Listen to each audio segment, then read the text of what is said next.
It's a great pleasure to introduce our next guest, Daniel Buren. Throughout his career, Daniel has created artworks that complicate the relationship between art and the structures that frame it. As his many biographies mention, Buren lives and works in situ, and his work has a strong relationship with the space in which it is presented. His recent projects and exhibitions include Excentrique, Travail in situ at Monumenta, his amazing show at the Grand Palais this year, Echo, Travail in situ at the Centre Pompidou in Metz in 2011. In 2010, Architecture contre Architecture, Transposition, Travail in situ at the MUDAM in Luxembourg. Many of these projects, of these in situ projects, have to do with memory, have to do with architecture, and also anti or counter architecture. And we're going to discuss this after Daniel's presentation in the conversation, establishing links also to the pavilion of Herzog de Meuron. A very warm welcome to Daniel Buren.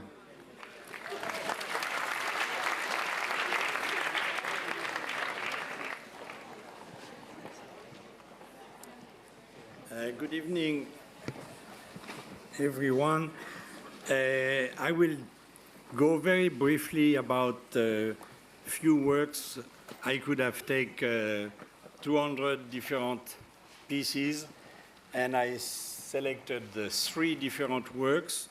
And I think during the little speech and the picture, you certainly will see the connection with all kind of different memories, and now even this word has so many different meaning, with short memory, long memory, change of memories, etc., etc. To begin with, I use the term photo souvenir since now 45 years to start any kind of legend of a picture of my work. So I guess in this very old title, we are already speaking a little bit about memories. I took 3 works which are destroyed. So in that case, the memory, it's also about something which doesn't exist anymore. So the first one, I just took 3 things in the last 25 years. The first one is a memory which was right here in 1987 for a show I did at the Serpentine. The work, as it is often the case, started after several decisions. Here we have some very first sketches about what I was thinking to do using the full building with some possibilities in playing with the different rooms and also with the full space. And when I get to a kind of an extension, I realized that here, at that time, what might be interesting was to play with the full perimeters of this institution, which means not only the building itself, but the building and the garden up to the fence, which means making a delimitation of the superficie or the perimeter of the Serpentine.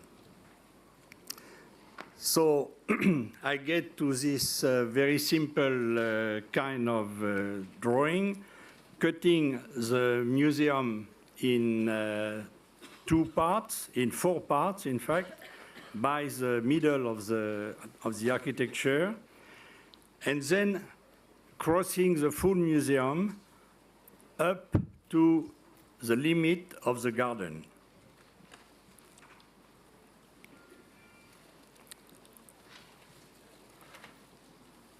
So the full thing was built in a very, very simple manner with wood. And now you will see some of the results through the memories of the pictures. So being inside, we cut the building, of course, getting through the windows.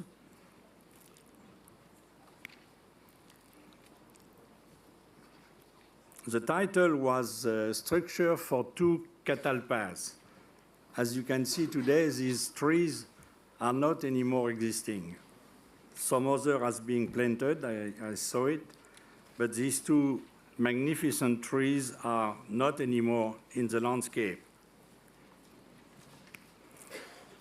The wall, because it was mainly two walls crisscrossing in the middle of the gallery, was then, following the architecture of the windows inside the gallery, cut for making doors on a very strict horizontal line, which means that as soon as the field was going down, these doors became windows.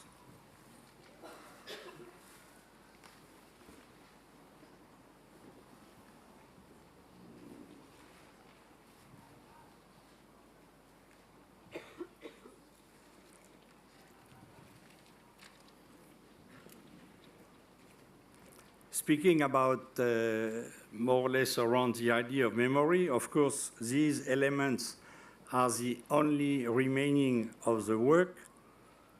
So for the one who saw it, of course, it can be somewhere in their memory, in the mind. For the other, the photo can help to understand. And we are, of course, dealing with all this problematic of the documentation, etc., which, if I call them also photo souvenir, it's because they are never used as an element, as a piece, or never shown as anything on walls. But they can be projected, like tonight, or they can be in a catalog to explain something. Here's the end of the piece, or the beginning, as you want. Make the delimitation of the property of the Serpentine at that time. Here we are in the middle of the museum.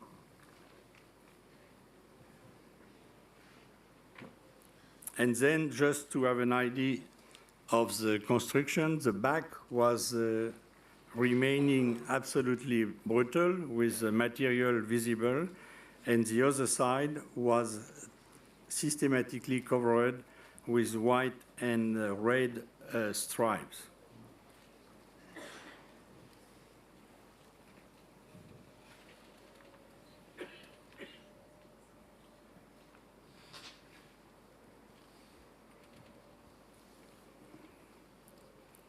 Here, for example, the piece stopped at the fence.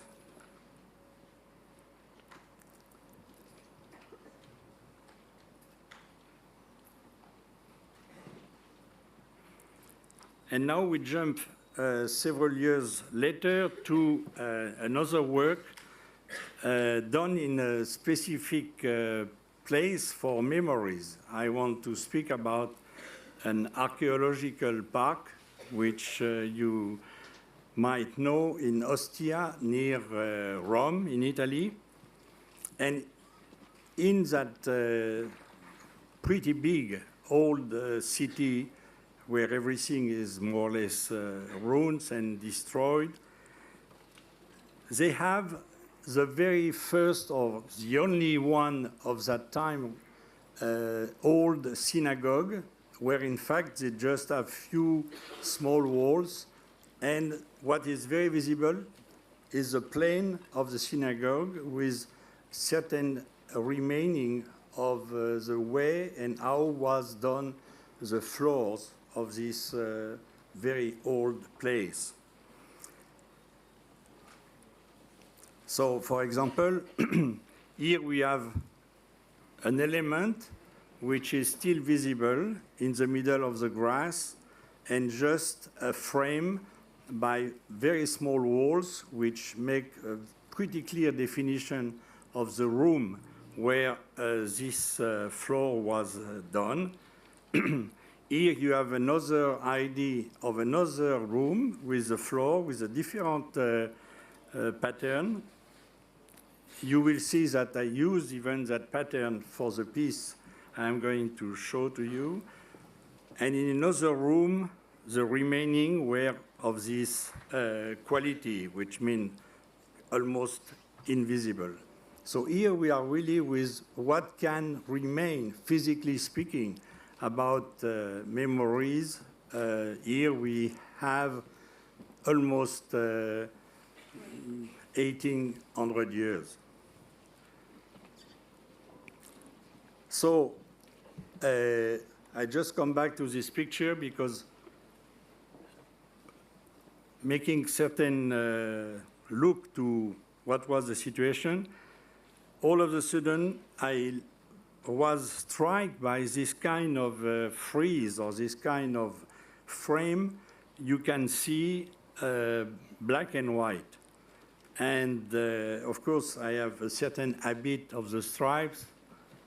And I was almost sure that was very close to the one I used since so long. In fact, it was exactly the same measure. So starting from this point, I decided to reconstruct a full floor, starting from this little remaining border. So that was the piece which was there for something like 3 months, and after that, everything was taken away.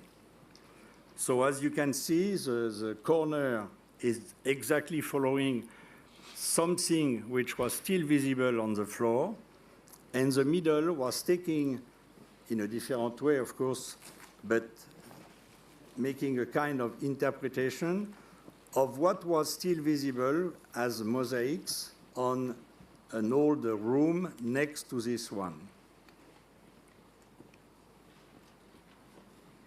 Here we can see a little bit the surrounding and the walls still making clearly the plan of that synagogue.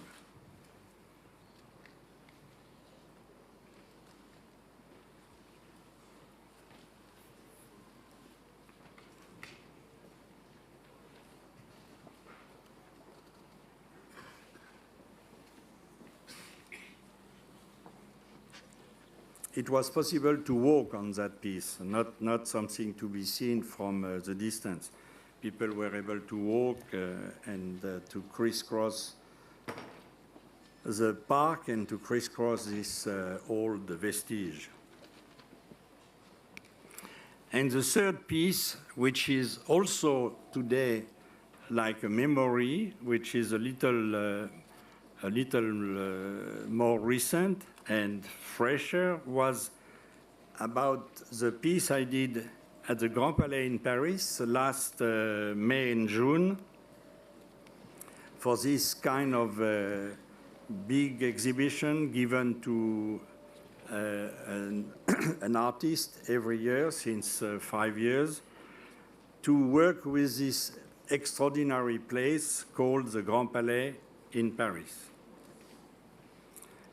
So this is the plane of the Grand Palais. It's quite enormous.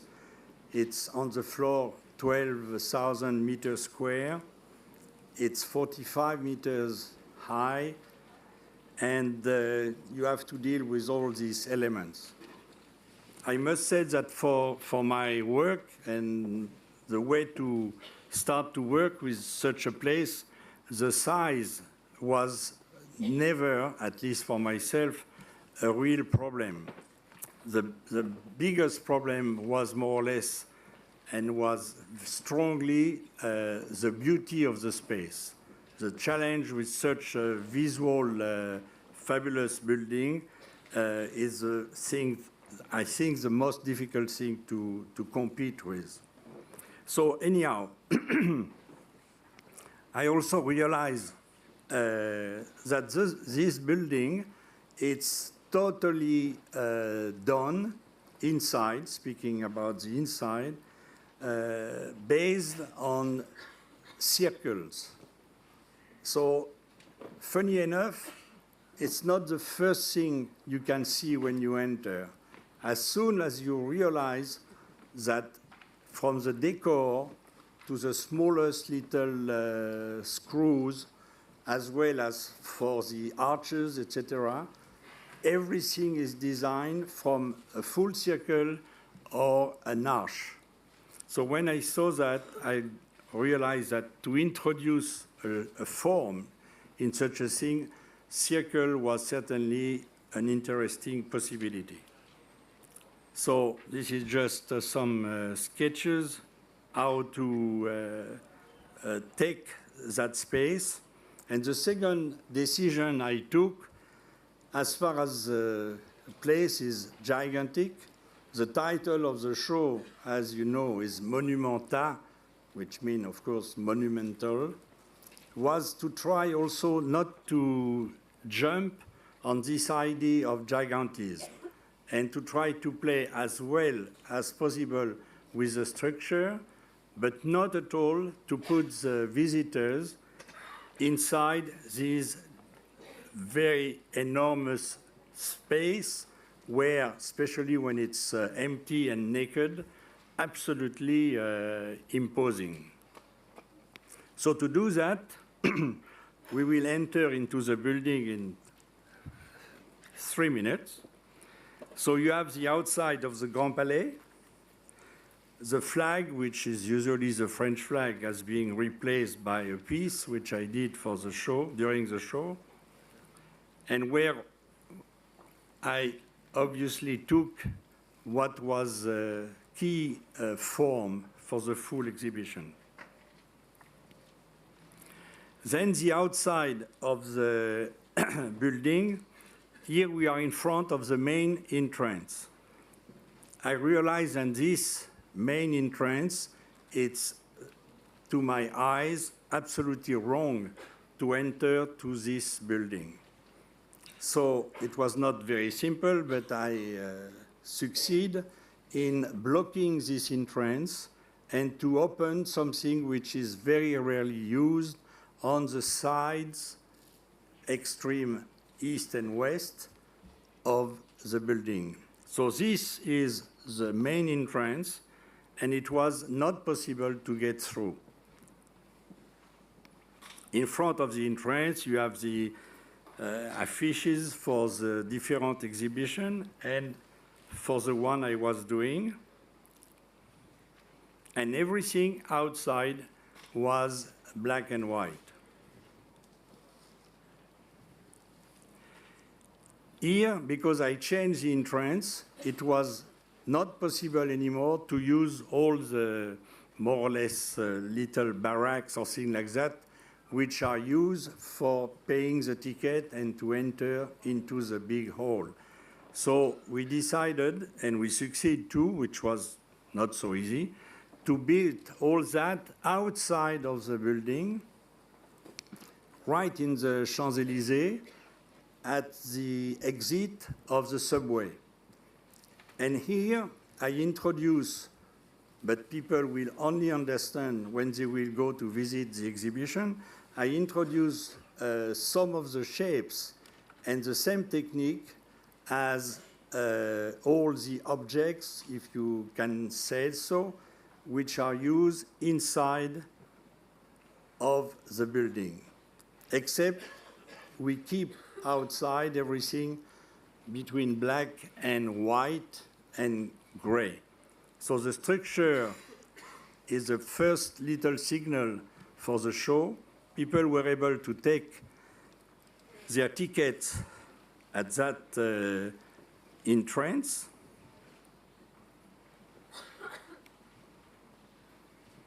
And then, crossing the street, we make a rather visible signal for this new entrance, which in fact is never used.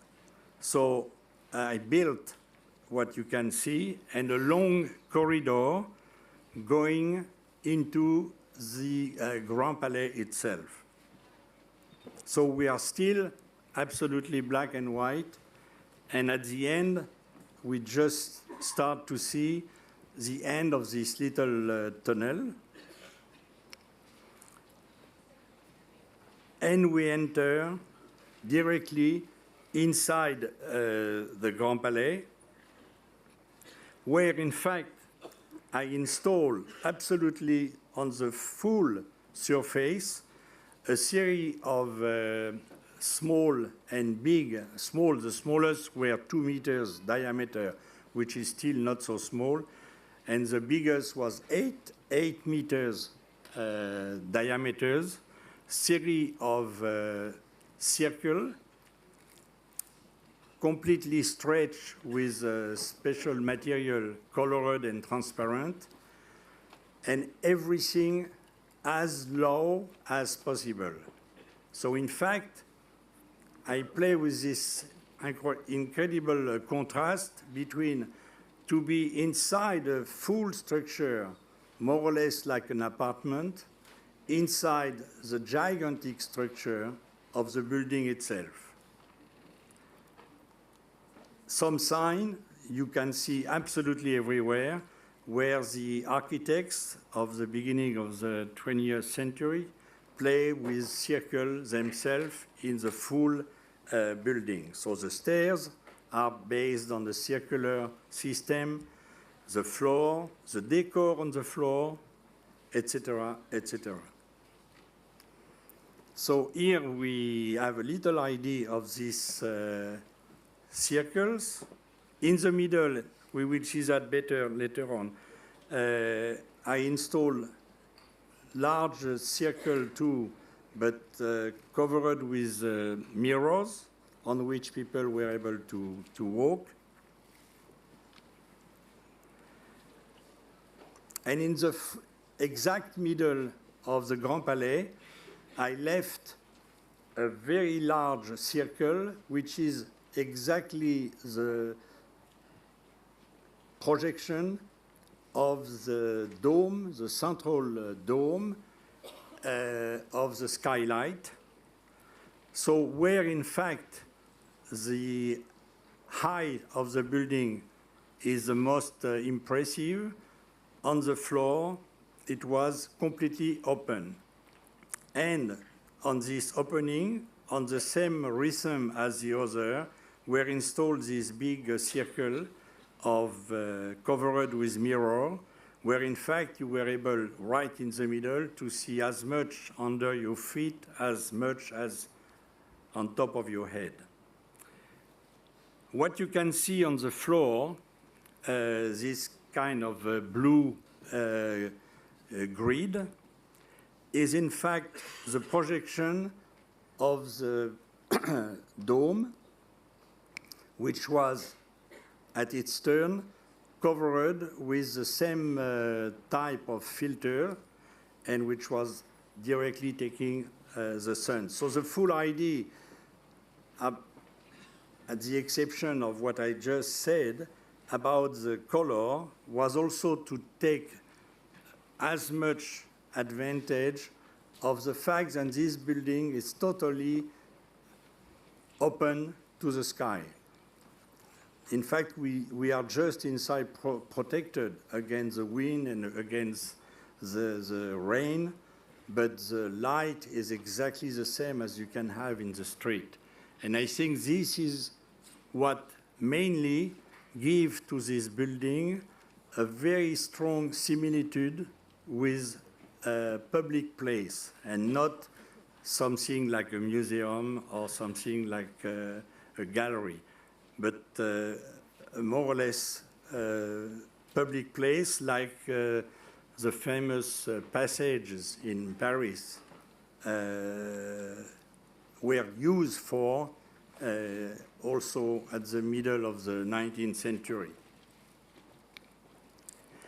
To reinforce this aspect, I decided also to introduce especially part of the piece, the three elements which are usually either outside or badly treated in almost any exhibition today, which are the library, the cafeteria, and also the entrance. So these three specific, more or less obligatory places were not anymore outside of the show, but part of the exhibition.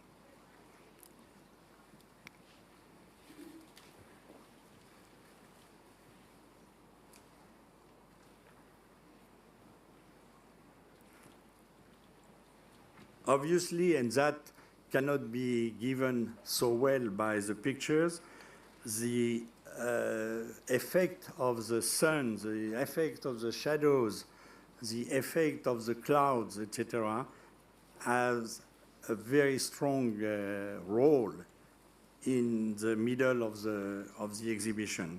So when people stay more than an hour or so, and the spring in Paris last spring was not really sunny, so the sun was coming back and forth, and so to be able to see all these differences was also part of the interest I was having to play with direct light in this monument. Few details, as I said before, wherever you look at, you find a kind of a circular element. All the piece is supported by pillars, which put all this ceiling from 250 to 280 centimeters high. 250 and 280 centimeters, meters high, pardon.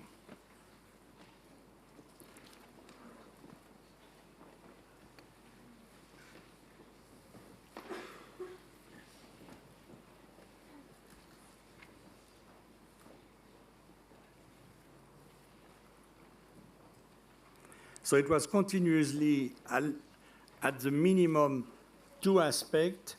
The one, when you were looking in front of you of a kind of a very big forest, changing with the clouds and the sun, and coloring the floor, sometimes very, very strongly, as we can see on that picture.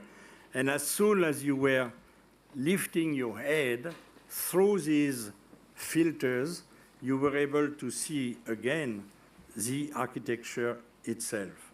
So it was a dialogue between this envelope and what was shown playing with that envelope.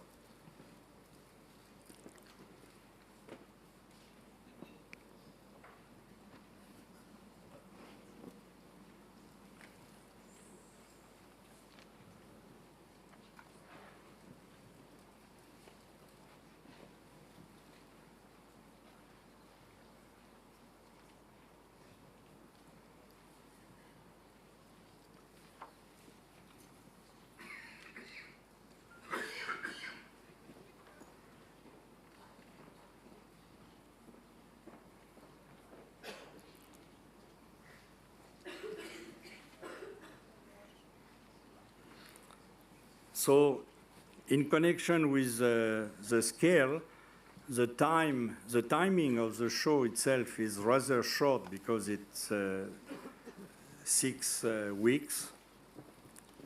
Of course, everything disappears after. In that case, it's not even to be shown any place else. This is more or less general in my work. Not to say it's systematic or it's not 100%, but it's a big percentage. And luckily for such an exhibition, it was extremely visited because we get almost 300,000 people in this timing of 6 weeks. And of course, and in fact, it was something many people said, they stay not only for the one who came back, but they stay a long, long time, between 2 and 4 hours to visit.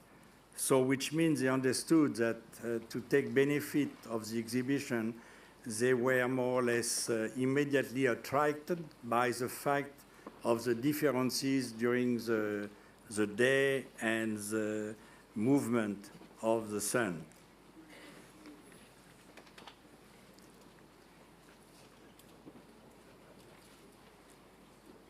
It was one point of view where it was possible to dominate the full installation.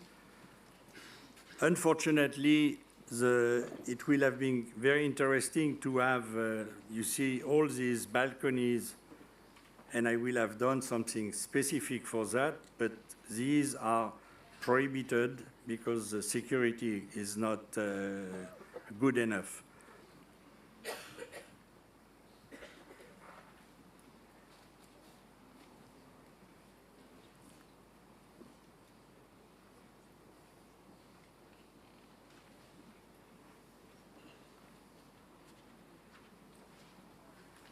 The show was open from 10 o'clock in the morning till midnight. So, like in any work I am doing when this is possible, and of course it's always possible for works outdoor. In museum it's a different story, but in that case it was possible.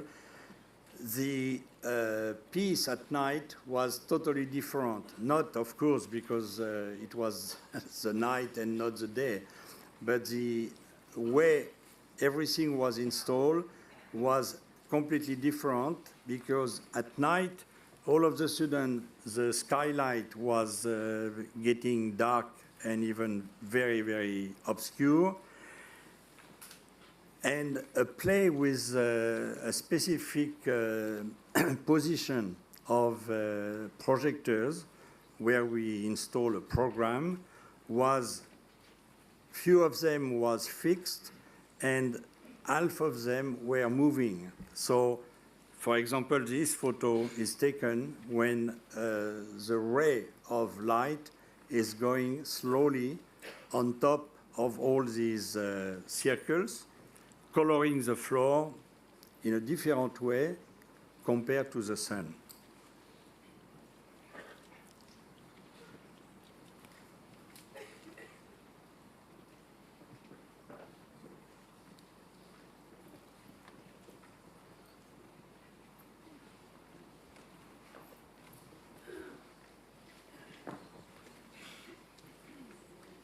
Here we are at the inside the exhibition, and the walls, the white walls, which are circular, of course, and are taken exactly the size of the circumference of the top of the ceiling. Inside that was the library.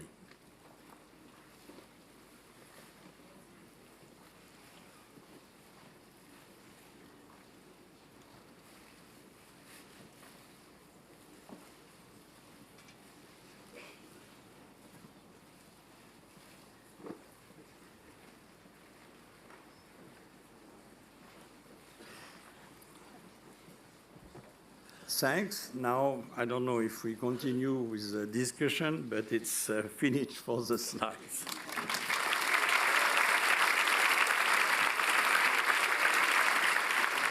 Merci, Daniel. On va s'asseoir? Oui, j'arrive.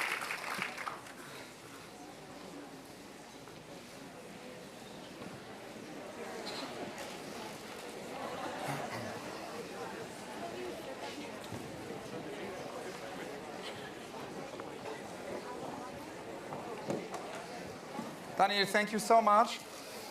Maybe a few questions about memory and exhibitions, more in relation also to your wonderful presentation, because one of the things which obviously related to the topic of memory seemed very urgent to address is this idea of memory of exhibitions, and given the fact that exhibitions, most of the cases, do have a limited lifespan,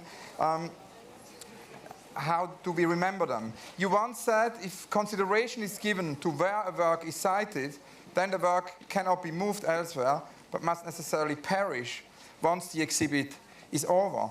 Now, one of the answers to this question you found of how the work actually is remembered is this idea of the photo souvenir, which is something you've done ever since the 60s. And I was wondering if you could tell us a little bit about these photo souvenirs, because they're obviously not works. You said they are aide-memoirs, they're tools.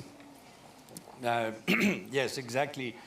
I think they are even much more complex than just to be a memory. And of course, at the very beginning, I was confronted with the possibility to refuse completely, like some artists did, by the way, at the same time, to have anything photographed or reproduced.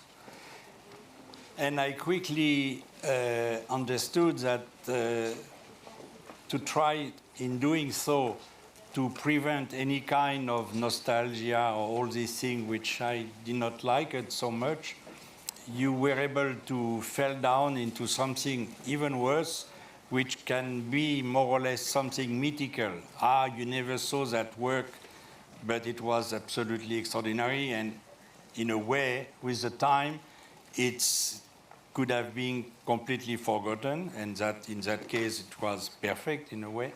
Or, at the contrary, becoming totally something from the imagination or glorification in a wrong way.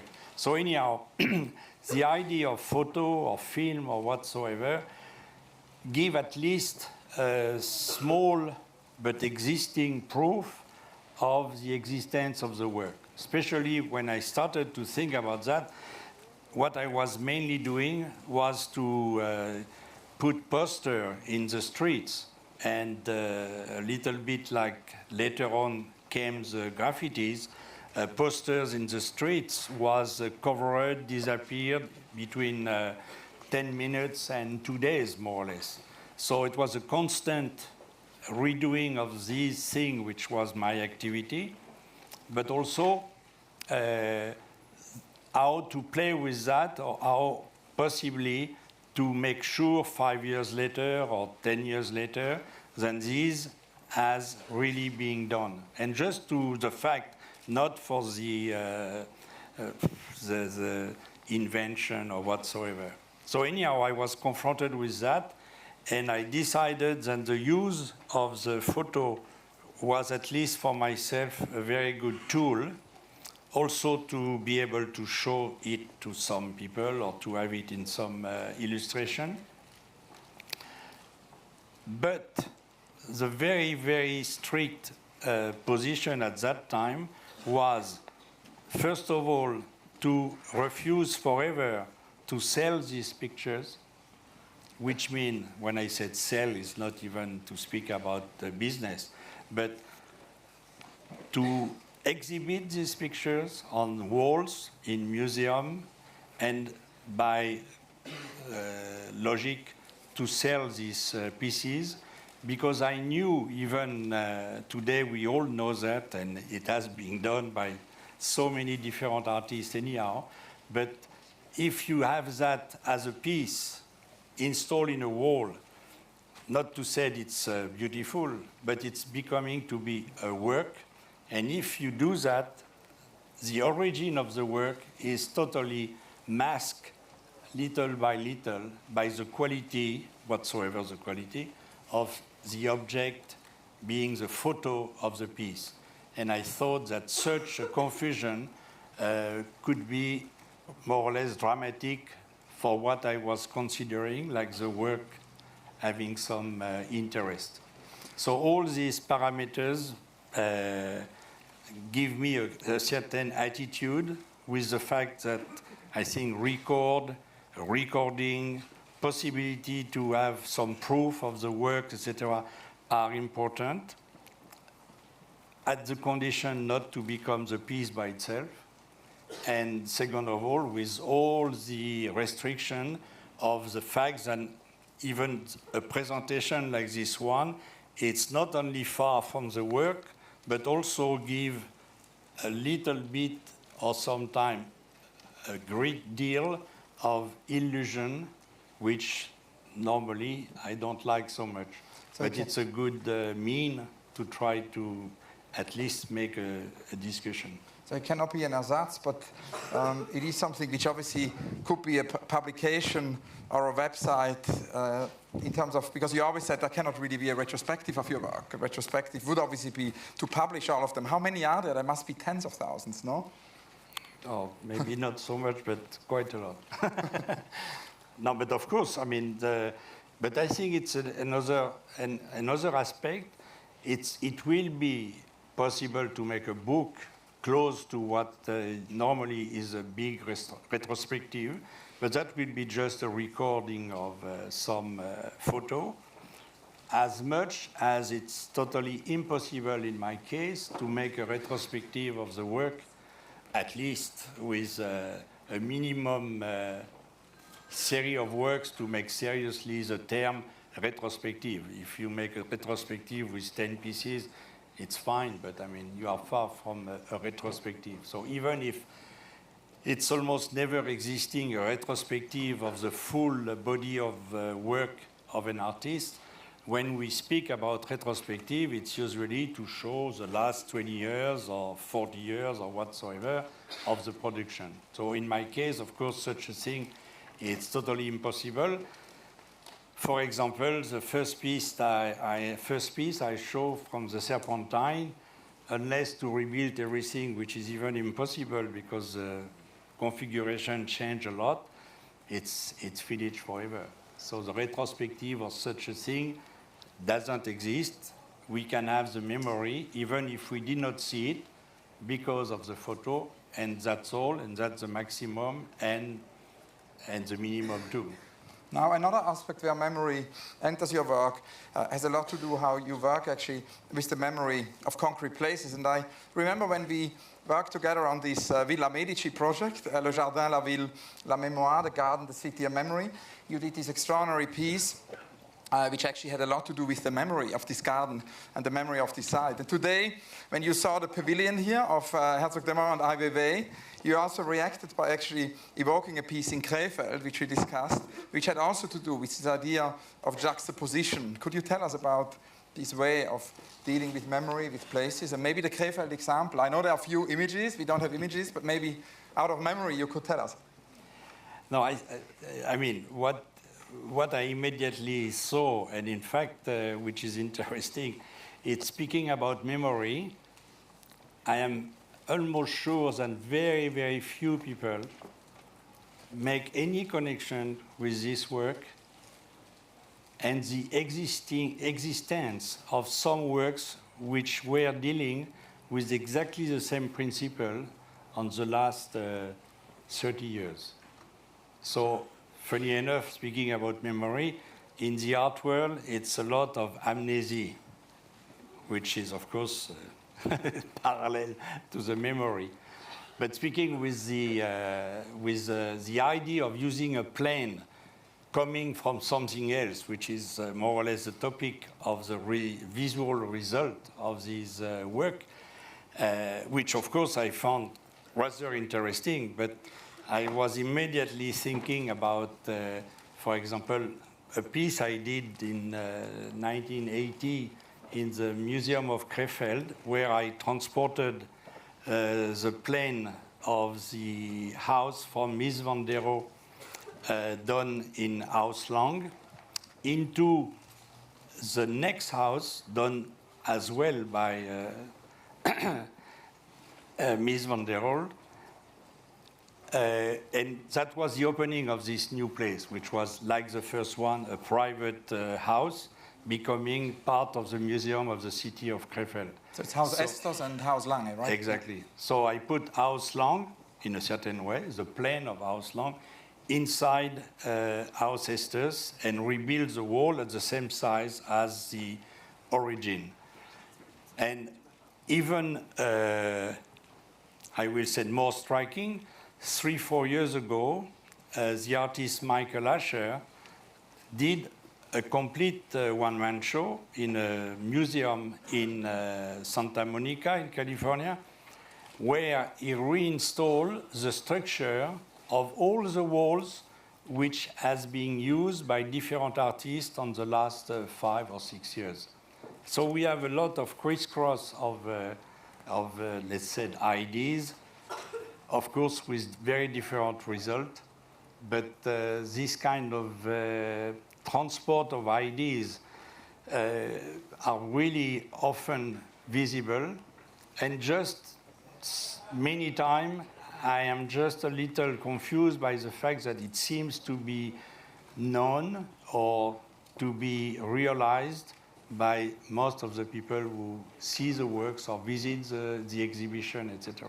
Brings us back to Eric So Hobsbawm. speaking about memory, after that, if we don't care about memory, everything is new tomorrow, each day. Brings us back to Eric Hobsbawm, and he's insisting on the protest against forgetting. A last question is, because a similar thing applied in your Mudam exhibition, which is about architecture and counter-architecture. There it has to do with IMP. Can you tell us maybe, as a last example, what you did there? That was a recent work, like 2 years ago, where in this museum built in Luxembourg, which is quite a massive construction, where the central room, which is the beginning of the museum, the big hall,